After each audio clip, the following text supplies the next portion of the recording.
Welcome to the Central Pennsylvania Music Podcast. Tonight, Lisa Stokes and Solar Federation.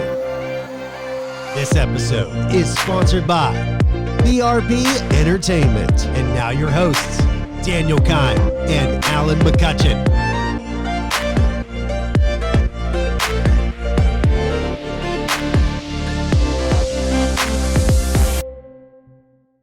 Welcome to another episode of the Central Pennsylvania Music Podcast. I'm your host, Daniel. And I'm your co-host, Alan. Coming up, we have Lisa Stokes, president and owner of BRP Entertainment. Followed by Julian Eric of Solar Federation, one of the leading Rush tribute bands. We're here with Lisa Stokes. She has an extensive resume with the Central Pennsylvania music community. Lisa, thank you so much for coming on to the show. Yes, thank you. Me. Of course. Great. It's great to have you here. So you've been in the Central Pennsylvania music industry for a little bit of time now, and you've done Just a little bit. It's funny to hear that, though, because it's not my background. I'm not musically inclined, but I'm here in my career, and it's amazing. It's been amazing. That's great. We love that. And so it's music and entertainment. Why don't you tell our viewers, a little bit about what you do? So BRP Entertainment has been here over 60 years. I've owned the company for 23, I think we are right now. And we actually promote and bring the artists to clients. So we work for a client.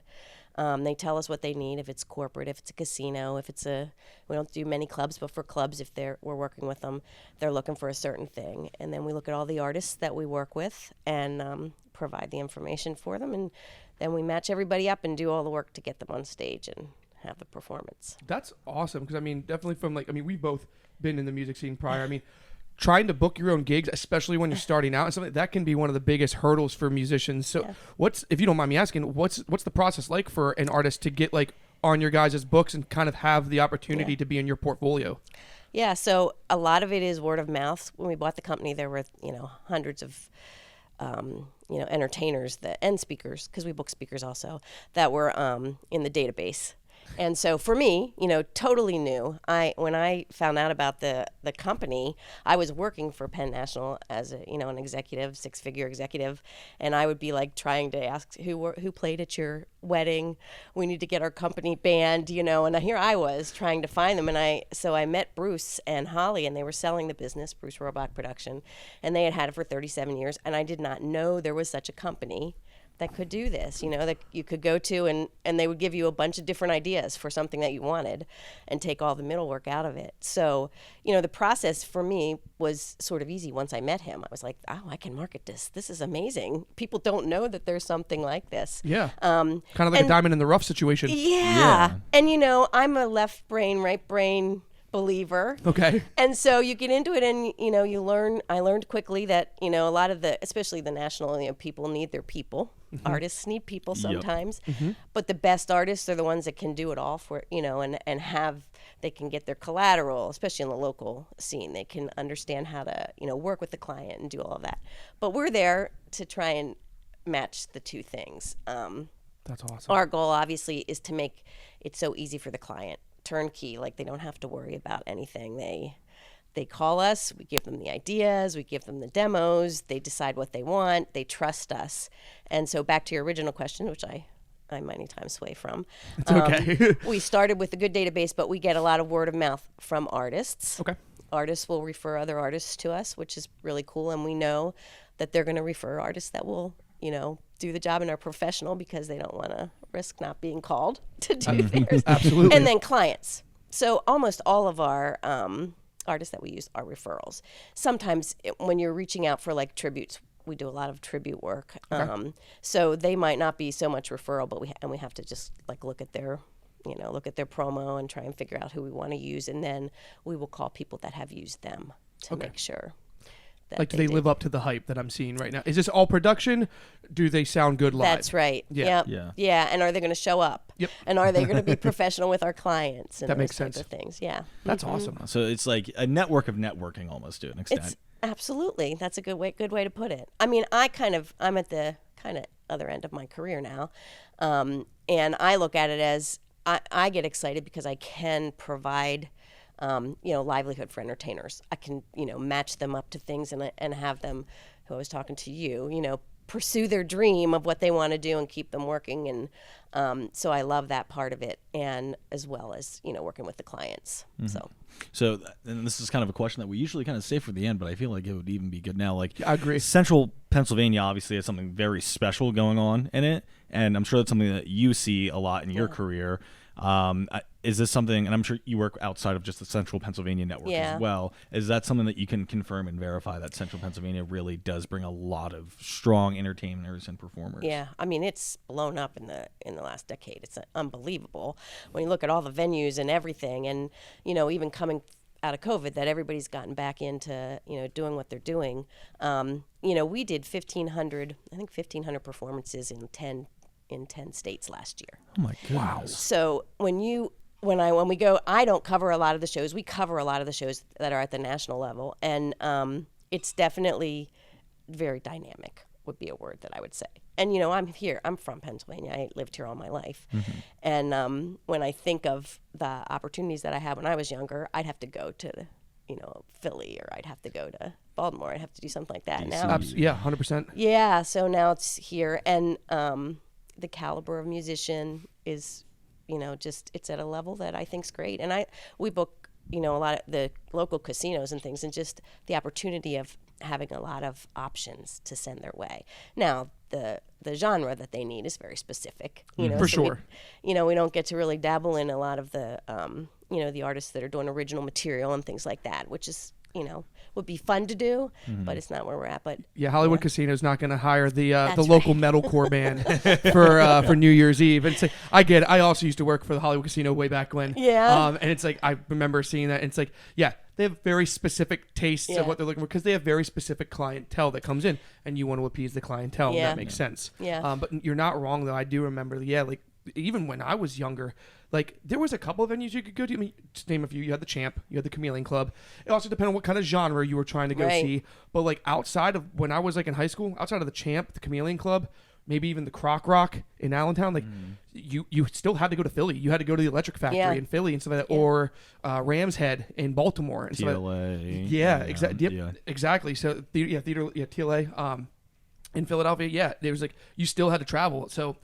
Yeah, it's crazy how much has happened. Yeah, I mean, I'll date you way back because you could both be my kids. But yeah, Metron, like we were like. It's not the first time we've heard that name on this podcast. That's for sure.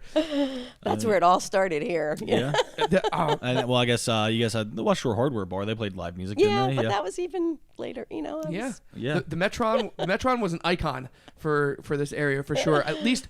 Based on my perception from how much it's been talked about on the show. It definitely was like a beam of light that was the starting point. But I got to ask it too, because you brought this up, with COVID and everything, and specifically in your career field, I feel like I've talked to a couple different musicians, maybe not necessarily on this podcast, but like COVID was definitely like a scare for the music industry, because people were like, oh my God, is like live music going to go away? Thankfully, COVID didn't last as long as people initially thought it was going to, as far as epidemic wise. I think it lasted just long enough that it scared the music industry and artists enough that they were like, we have to make sure like this scare can never even happen again.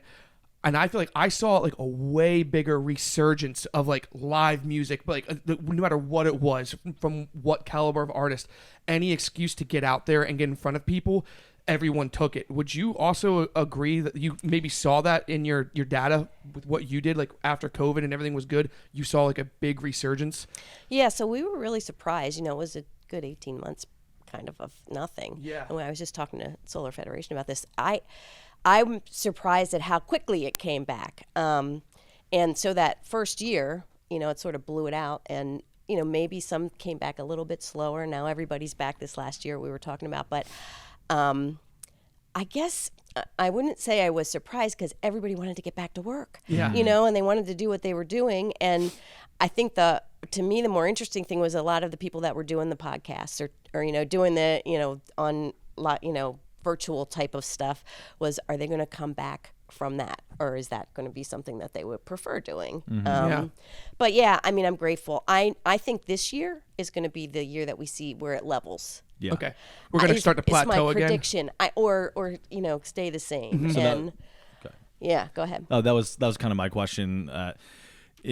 are we seeing a slingshot effect? Because pre-COVID, I can't really say.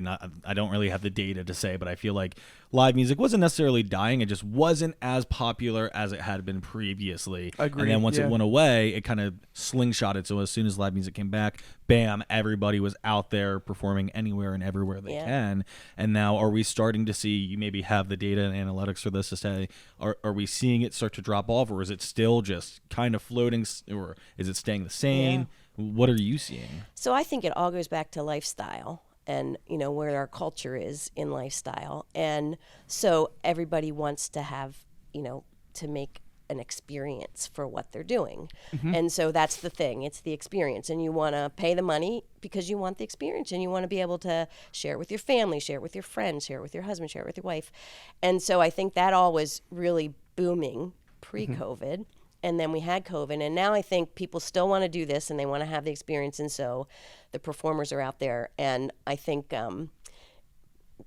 in the scope of things, that will continue to be, but I don't think it's going to be as robust, because I think you can only, realistically do the pricing that there is now. You as a consumer, how can you do as many shows as you're doing to get that live experience? I don't think we're going to see a decline. I think it'll level this year so that we can kind of have a realistic look at what it's going to be for future years. Where do you see that level pre-COVID? Do you see it being higher than it was? You know what I think? I think that the one thing that's changed in music, of course, is technology and every artist being able to go direct to their people. By far. So I think there's so much niche work now where there's artists that I don't even know, but they have so many viewers or followers or whatever. So I think that will continue to build, because artists are very savvy in connecting with their audiences individually, where they don't need another dynamic to help them do that. Yeah. And there's ways to do it. So I think it'll just be different. It'll just be more focused. Yeah. Of, these people want to be with this type of artist or this artist, and they know them. You can know your artist now. It's true. Yeah, I mean, especially with TikTok and everything, you can almost get to know the artist on a personal level. Like, especially if you follow them and they upload content regularly, you're like, you can really connect with these people that you're like, God, I just love your music, but now I'm kind of learning of you as a person as well. Right. Yeah. And in selling it, that's the thing that our clients want now. How many viewers are they having? How many, hits did they have on their Instagram? And they're, because they're like, okay, then we have a good chance of selling tickets. It's quantifiable data. Yeah. It's what it is. If you have this many, you can capitalize on it. I mean, yeah. And you can build secondary streams of income through brand deals and whatnot through social media. Yeah. Yeah. So it's a whole new world there. So I think that'll expand. Absolutely. However it's going to. I don't know. Can't really predict. So with that, I mean, you've definitely had an impact here on the local music scene for sure. But even outside of the local music scene, I mean, you've definitely been impactful in other ways. You've definitely had some serious meaning to like what you've done with your life. I mean, because you were also the international president of Executive Women International. Mm-hmm. Yes. Is that what? Yes, Executive Women International. Executive right. Women International. So, what was that like? What was that experience like? Yeah. So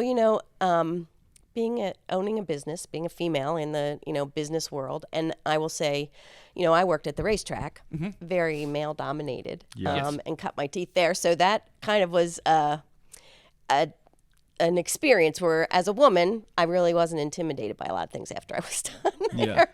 I believe I can see that. But I tried to, when I bought the business, one of the things that I wanted to do was to get out into the community. I was strategic on boards that I wanted to be on, business-wise at that point in my career, but also wanted to be philanthropic. And Executive Women International happened to be one of the organizations that Bruce and Holly, that owned Bruce Robot Productions, had been associated with. I hadn't heard of it before. And so the organization itself has chapters all over the United States, Canada, and then we were in Europe, a few of them. We don't have chapters there anymore. But the company joins. So it was like the company was the firm was the person, and then you signed a representative. So I joined it in our local community. Okay. And it was just great professionally for me to develop professionally. They had a lot of opportunities for, not webinars per se, but they had a great conference that was international. We went and we met a lot of people. And so as I started to do that and got on committees, then I just kind of worked in, and they told me to try and apply for the board. So I was on the international board, and it was a whirlwind. And I loved every minute of it. You know, you were on it. But I got to travel all over the country because I would go visit other chapters the year that I was president, you know, and speak at their, you know, events or be there for their anniversaries or things like that. So, yeah, it was fun. You traveled all over the country, and you still came back home to Hummelstown. I mean, nothing. I love Hummelstown. Like I'm my from husband, Hummelstown as well. Yeah. I lived. Are you? I am. I lived right in the heart of Hummelstown, right on Main Street. Wow.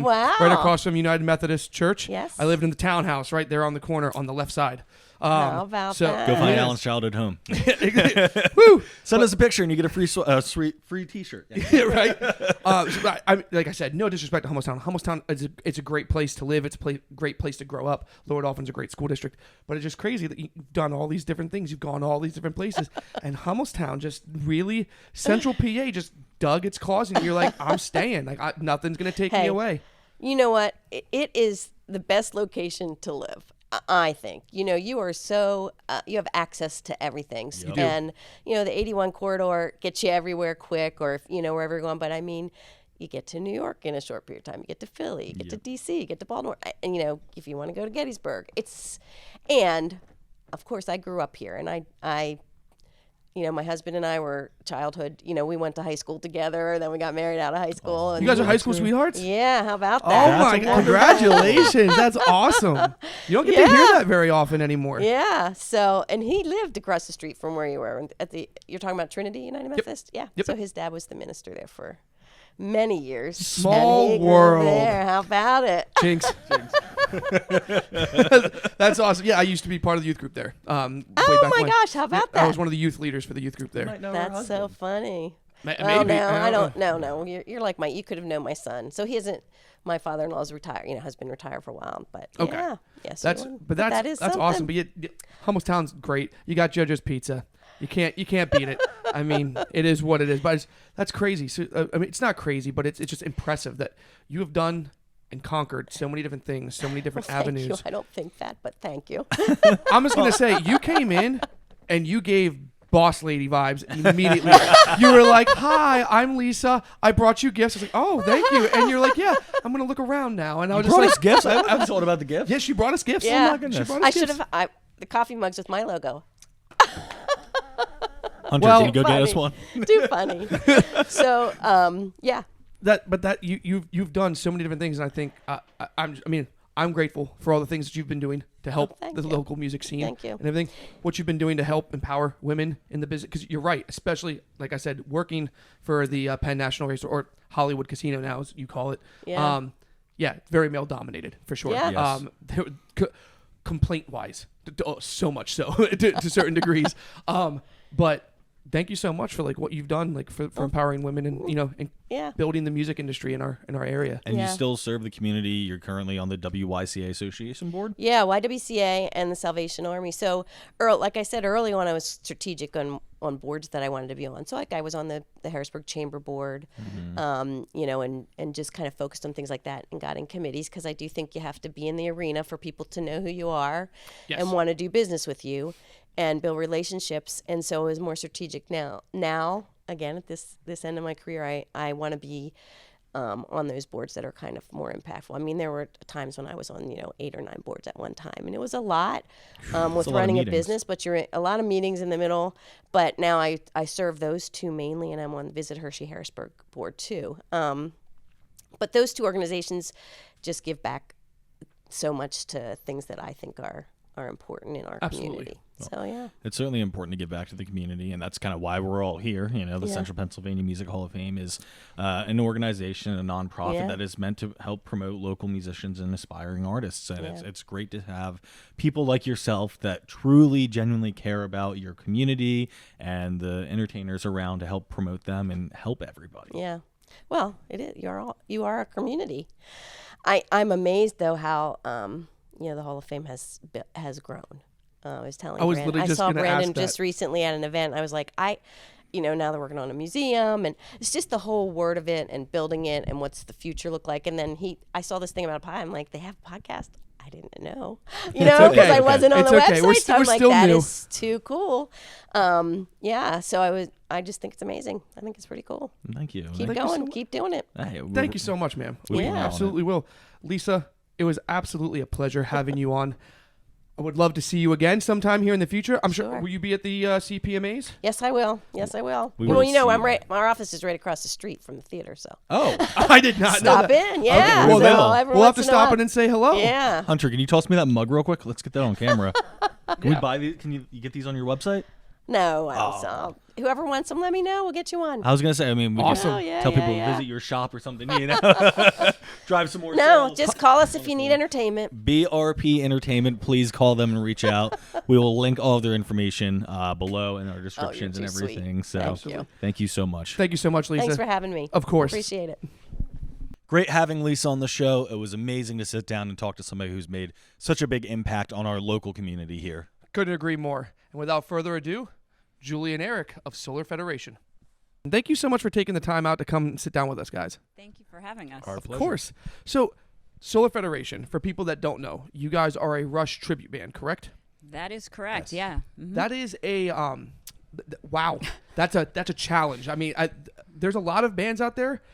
I feel like Rush is you got to be on your A game to be like, I'm going to be a Rush tribute band. I'm sorry. Yeah, I think Rush fans though are also pretty demanding. So it's not just about the intricacies of the music, which is challenging. I mean, you can ask this guy every day has to like practice to make sure that when we have our shows, he's on point.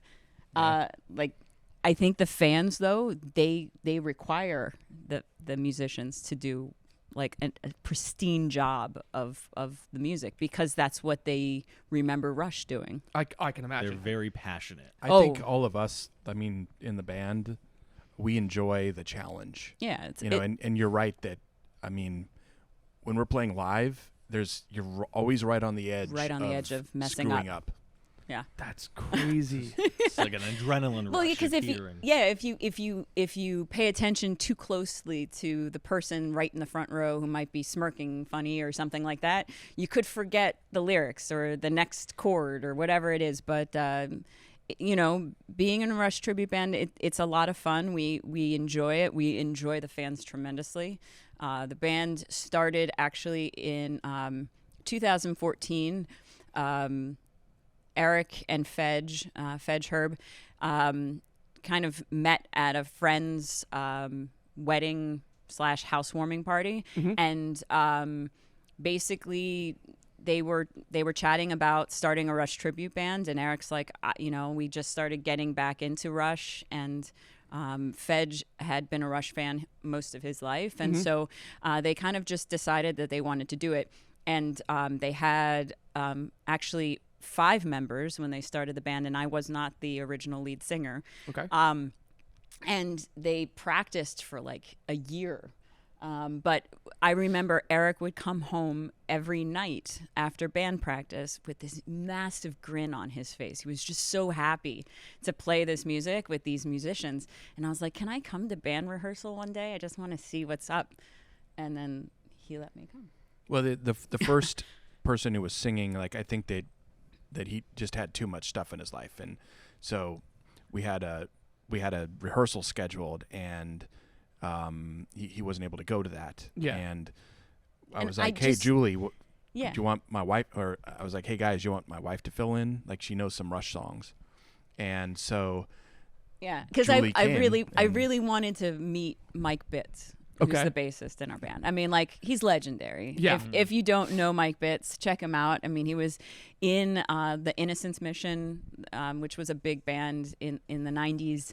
They went on tour with, you know, the Lilith Fair tour and Don Henley and did all this stuff. And I wanted to meet Mike Bitts because he's famous. Of course. And so I came and I knew like 3 Rush songs at the time. And so they let me sing on a few, and then the rest is history. Well, So that's how I always remember Julie walked upstairs because we always rehearse at Fedge's house. Okay. In the basement. And Mike Bitts turns to Fedge and I and goes, why don't we just have her sing? He was like, damn, That's awesome. So So it was pretty cool. and so it just kind of went from not only there. did you get to meet him, now you get to be in a band with him. It was pretty cool. It's pretty cool. I mean, and he's like 2/3 Getty, and I'm 1/3 Getty, so it kind of like, he's my Mike Bitts is so easy to work with He's too. the He's coolest like dude. really sweet, quiet, like smart guy who is a badass. Everybody says That's that he awesome. reminds like that when we post these videos, and Bitts is on it. They're like, your bassist kind of looks like Alan Holdsworth, like, and I'm like, oh, okay, all right, sure, All right, cool. all right. But yeah, so we just, we love the music, and we do it because we love the music. It's not because we're trying to make money off of it. We're just trying to just enjoy what we love, which is the music. And I was always a casual Rush fan, and then when I started playing in this band, I was like, wow, these lyrics are insane. Yeah, 100%. I mean, like, there's a reason why Rush is one of the most like iconic bands like to date, like for sure. I mean, so you kind of covered like a couple of my questions already in I'm first sorry. intro. No, that's awesome. I love it because it came out naturally. But the one question I really do want to ask is, how do you approach recreating the unique sound and style of Rush in your performances? Because I mean, at the end of the day, and I mean this no disrespect, like you guys aren't Rush, so how do you guys bring not only the sound but the performance like that is Rush to the fans? I'm gonna let him. This is his question. It's his question because he spends like months honing in on that like specific tone that Alex does on every song. And I think when you close your eyes at our shows, to me, the closest thing that we have is this guy right here on my right. Like his No pressure, tone, Eric. his No tone pressure. is so pristine, and he takes so much time to learn those parts and give it the credit that it deserves. That's awesome. That I really think that's our secret weapon is this guy right here. I mean, that's just me personally, but I mean, he is my husband, so. I think it could be a little biased. I mean, Yeah, I don't a know, little but I mean, biased. it sounds like it might be a little not biased too. It sounds like it might be well deserved. I've always, when I was a kid, I didn't realize it, but I loved to like mimic other guitar players, and I was decent at it. So now that I'm like older and I'm in a Rush tribute band, I'm like, oh, I get to use this Skill, thing that I'm, passion, yeah. But I love Alex Lifeson, and I love what he does, the textures he creates, and the parts he comes up with. They're always a challenge. I never get tired of playing him. But Like that's a key thing. Yeah. I don't mean to cut you off there, but it's like the fact that you actually said like you never get tired of playing them. Because I mean, I've met plenty of people that are in cover bands. I mean, no matter how deep their passion is for that, what they're doing, eventually at some point they're like, I'm just so tired of playing these. Like I love the songs, I love the artists, but like I'm so tired of playing them. I still love playing Tom Sawyer. I played it like 20,000 times now. That's awesome. It's still Never fun. get sick of it. Yeah, like Limelight, that song. I mean, I could play that every single show, and I still would not get tired of playing it. I think that Rush, what makes Rush unique as a band is it's almost like a really good wine that needs to age and kind of mature, and even when you take it out of the bottle, you need to aerate it a bit and get that air in there. Like Rush is like that. It's just a fine wine that just gets better and better the more you listen to it, and that's why I think we as a band just still love what we do. I mean, we've been a band, it's been almost 10 years that the band has been together, but it took us an entire year of just like really working on it before we took it out and performed it. And we only had one show in our first year that we played. So in 2015, we had our first show in Tellus 360. And like that was our first show, and then our next one wasn't until 2016. And we really take the time to learn those tunes as much as we possibly can before we go and play it. Like Part of the fun though is Rush fans. They're the really best. a community. Like It's a family. We get compliments on Rush fans when they come to our shows, like when we play at the Inglewood or Mickey's Black Box. Yeah. We get compliments like, oh, nobody like punched someone else in the face. Or there was nobody who was like a jerk. From the venues, not from the fans. We get compliments from the venues. I mean, it's funny that we because have the best I come from the fans. world where it was a compliment if people were punching each other in the face. Like I was like, Yeah. oh, my breakdown was good. I gotta say, Rush fans, I really hope nobody takes this the wrong way. I've always found Rush fans and Philadelphia Eagles fans to be very similar. Oh no, No, not like a bad way. I'm an Eagles fan. They're I'm a just Steelers fan. Oh, so. I'm sorry. They're just equally. We're done. Wrap it. Wrap it. Equally She's gone. passionate, in my We're done. opinion. I don't know.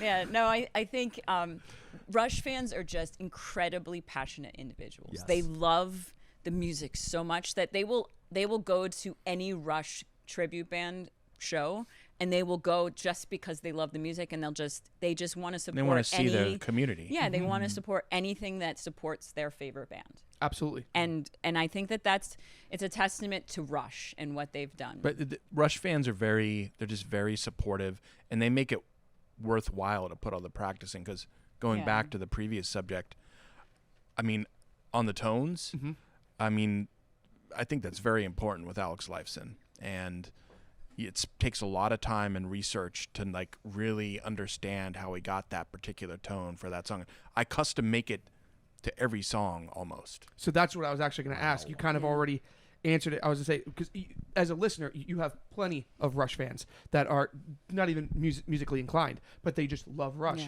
Yeah. And you guys happen to be Rush fans that love their music, but you have taken on the process of essentially kind of becoming a different version of Rush. So learning all the nuances that go into creating what Rush created, I'm sure that only deepened your passion for, like, I already liked this song when I just heard it, but now I'm learning how to do this song, and I'm sure learning those unique nuances only deepened your passion for what you guys were doing and what you already loved, which was the product that Rush created. Yeah, I mean, like, when I read the lyrics, sometimes I'll listen to a Rush song, and before I even learn the lyrics, I'm like, oh my God, I love this song. And then I learn the lyrics, and I'm like, holy mackerel. Like, Those are some of the best songs, though, too, Neil when you're like, I already Peart, like the song, jeez. and then you read the lyrics, and it, like, completely changes how much you love. You're like, this just got so much better because I actually read the lyrics. I wasn't just singing along autonomously. Yeah, like A Farewell to Kings. The lyrics to A Farewell to Kings. When they turn the pages of history, when these days have passed long ago,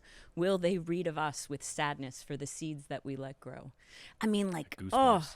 We it's just actually so played good. that song, I think when King Charles was getting coronated. Yeah. We were in Scotland, and Yeah, we played it at played that. Rushfest Scotland. Yeah, What? Eric And and of I- course, yeah. Of course, there's The coronation. Hugh Syme and Terry Brown Yeah. sitting up in the balcony, balcony. and I screw up the intro, and I'm like, And no one, everybody just appreciated the fact that we were playing the song, but that's a tough song to play. Yeah, I Absolutely. feel like you had more than enough reason to have a little bit of stage fright there, you know? Yeah. So you guys, you've had Rush members seeing you play as Rush. well, not like Getty, Alex, or Neil, Okay. No. But I mean, Neil's the- Neil's family. Yes. Okay, Neil's family. Okay. Yeah. like at the Yeah. at Neil's memorial. Yeah, Okay, A Night okay. for Neil up in St. Catharines. We did that in October of 22. I'm sorry. That was- I No, don't worry about it. misinterpreted. What was it? I was like, wait. I confused names. No, Confused but names. Terry Brown was the producer for all of Rush's albums, I think, up until Signals. Signals was the last album that he did. He Okay. was the producer. And he and Hugh Syme did all of the artwork from 1975's Caress of Steel until their very last album. And he still does all of their artwork for all of their, box sets and everything. Hugh Syme, who has done countless of other bands' artwork, the two of them were in Rushfest Scotland, and Eric and I were both there, and so we performed in Scotland when we were there. It was pretty awesome. Do you guys have any little known facts about Rush that maybe somebody would never know, even if they were a huge fan, that you could share with us? Those have to be kept secret.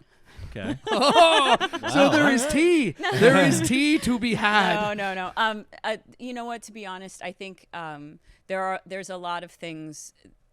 In general, I think Rush fans look at Rush as like a part of their lives in such an enormous way that it's just like that rumor that they were going to go on tour. I mean, it was like it wouldn't stop. Like they just kept talking about it in every single Forum. And every way it could be talked about. Yeah, every single way. I think there's so much passion there that we've met few people in the circle, and we have appreciated the fact that we've had that opportunity. Just really nice human beings. Yeah, And that's the one thing about Rush that I, like all the people they were surrounded with are just very bright, smart. Or yeah, that's the same thing. talented Good people. people, very nice people, and it's like you're like they are actually like what you think they are, like Getty and Alex and That's awesome. Neil. And Neil's family, like his mom is so sweet.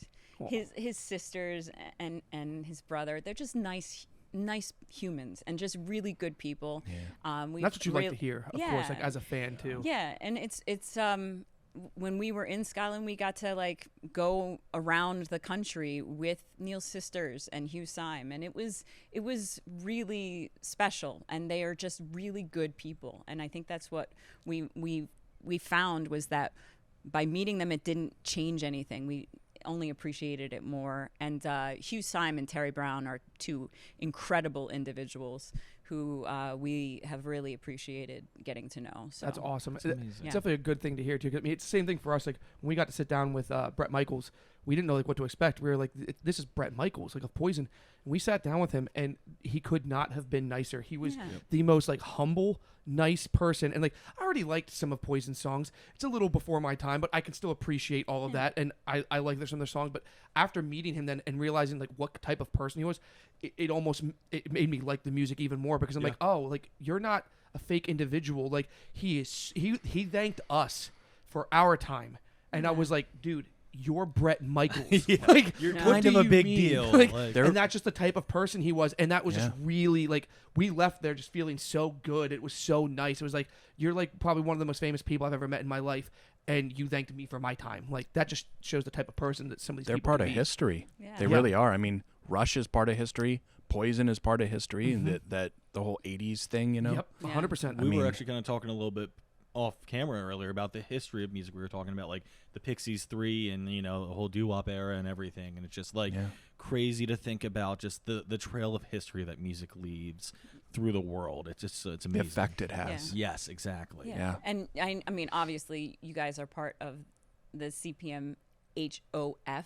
Not like You got it. You got it. I got it. You got it. Applause. and I will say, I know we were talking about how Central Pennsylvania, like what it means to us, and I think, I grew up in Central Pennsylvania, and I know Eric is originally from Washington State, but he moved down here when we were, just starting the Julie Schreiber band down here, and the two of us, I think, what makes this area so special is, I think, the community and how it supports its musicians, but also the venues. I mean, these venues, the new ones especially that we have, Mickey's Black Box, the Englewood, Club XL. Club XL. I mean, these venues are unbelievable. Like, You no- don't Whitaker find Center, them. too. No, like- the Whitaker Center. I mean, you don't find these types of venues. No I mean, expense is too much to make sure that the production is on point. Yeah. It's like, no, they Like, spared no expense. We played at the Whitaker Center in December this past year.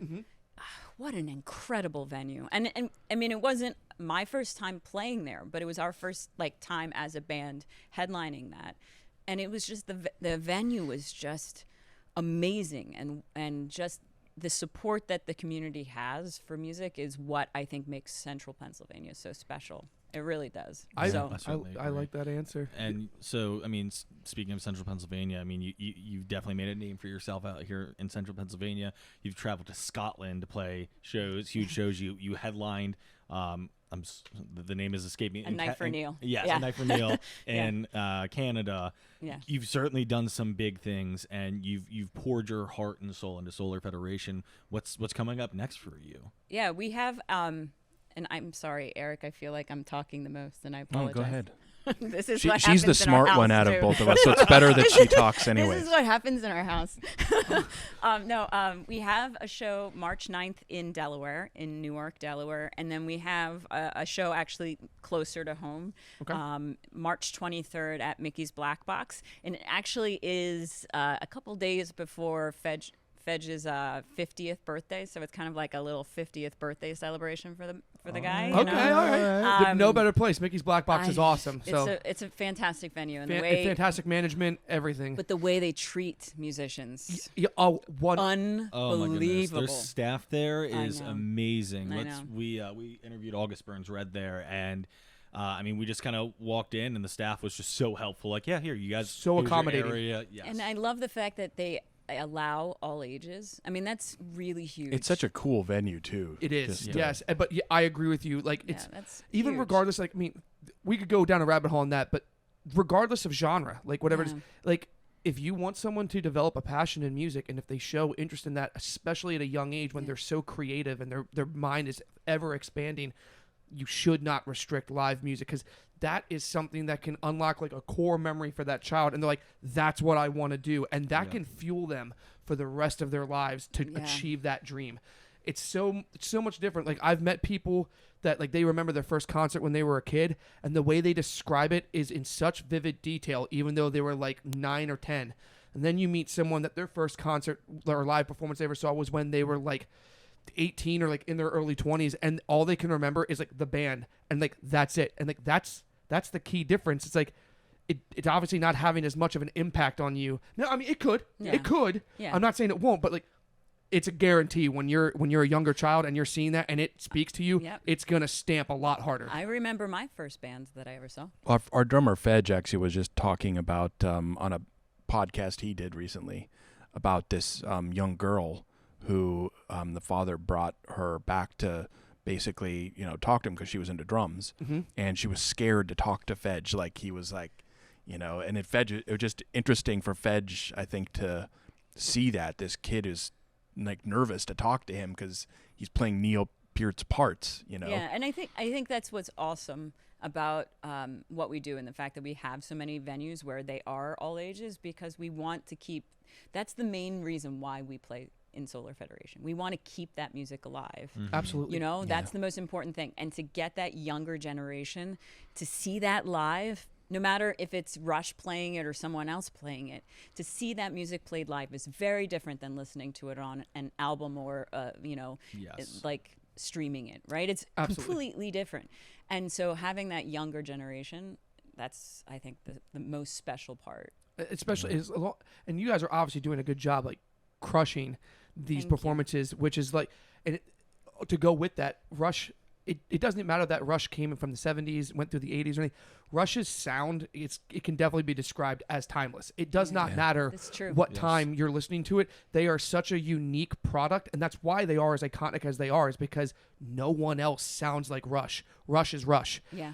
To even do that back in the 70s and the 80s, it's like it was still a feat. But like, you guys are just doing a testament to what is already a timeless product. So I mean, I'm sure all the Rush fans and the Rush community are very grateful to see that there's still people that are as passionate as you guys are to keep said product alive and well in the days coming. Thank of course. You. But we have some big things coming up. We have something that is going to be announced very shortly, that a recording that we just did in the studio. Ooh, in studio. Okay. Yeah, and we actually worked with our friend at MDW Productions. Yeah, Mike Waskovich. He does a lot of stuff in the area, I think. Yeah, he did.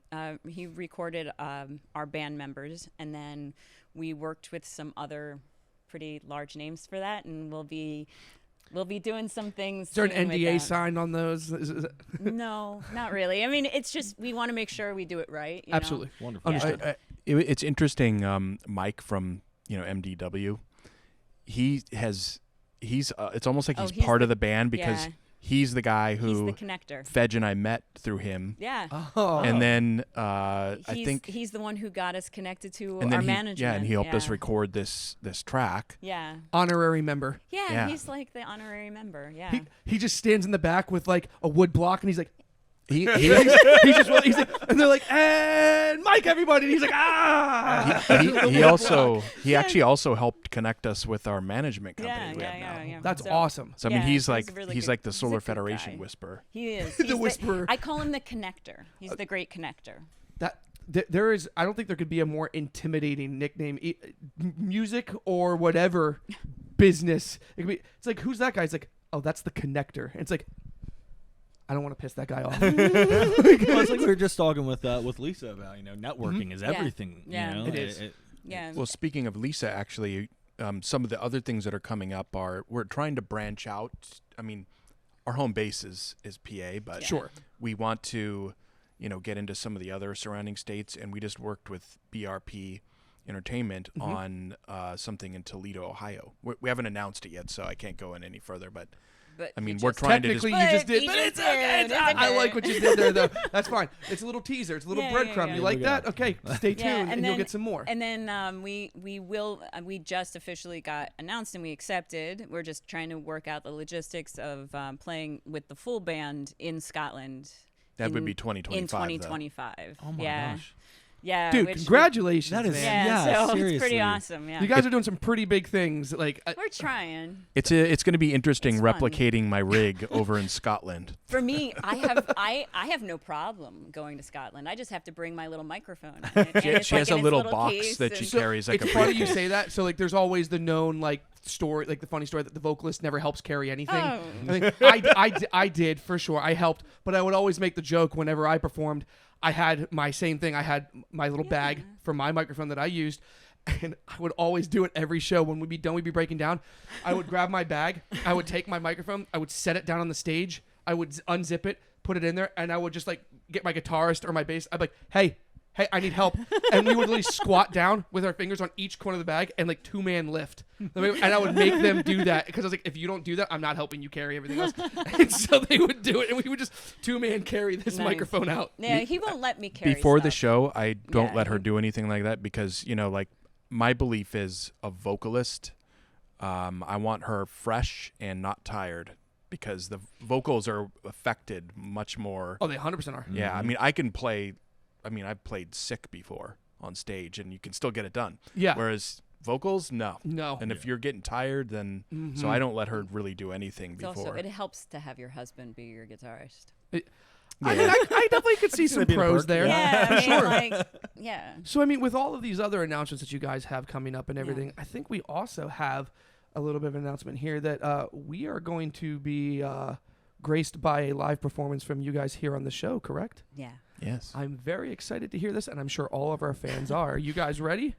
Yeah, definitely. Yeah, definitely. Great. And we have all these exciting announcements coming up soon, so we'll make sure we get all your social media information, and Yes. we will be linking that, so please stay tuned and stay up to date with Solar Federation for their upcoming announcements. Thank you. Thank you so guys. much for coming on. And Thank you. up next, their live performance. We are Eric Wersing and Julie Schreiber Wersing from Solar Federation. We're going to play Resist by Rush.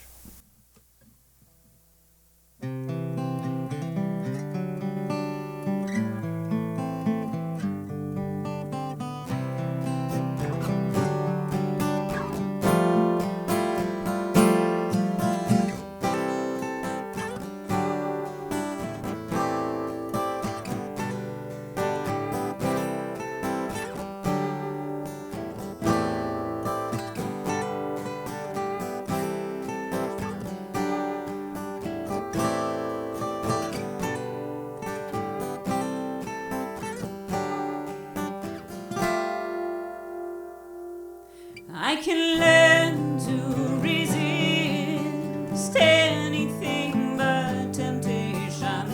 I can learn to coexist with anything but pain. I can learn to compromise anything but my desires. I can learn to get along with all the things I can't explain.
can surrender without a prayer, but never really pray without surrender.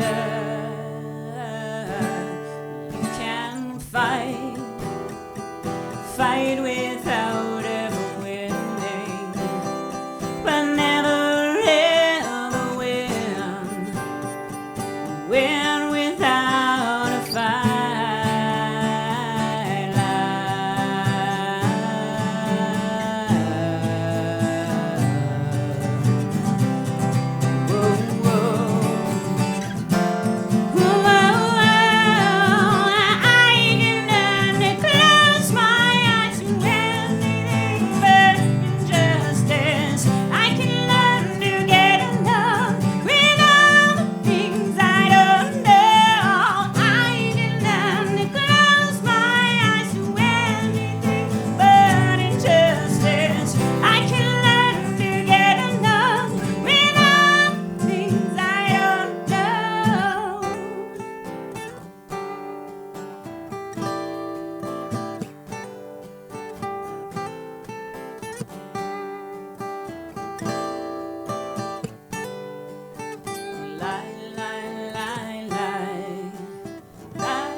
And as always, another wonderful live performance here on the Central Pennsylvania Music Podcast. Absolutely. I mean, their attention to detail when it comes to replicating the sounds of Rush is completely unmatched. Couldn't agree more. Until next episode, guys, we'll see you then. We'll see you.